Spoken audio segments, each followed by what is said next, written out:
Nilaglag na po nila yung bag ko. At hinahabol nila yung buntot ng nanay nila. Galit na yung nanay nila. Ayan na. Kinalaban na yung tangkay ng bag ko. Tinangay-tangay na. Ayan na. Pinagagawan.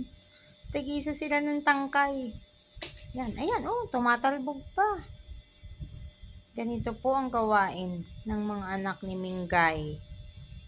Na si Pocholo, si Betchay. Nakagalit na si Mingay.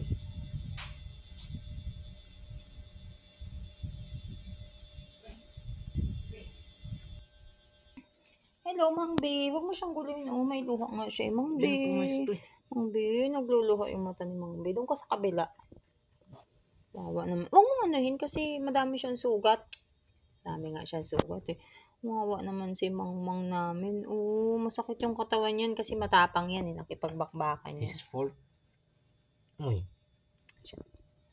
Ayaw.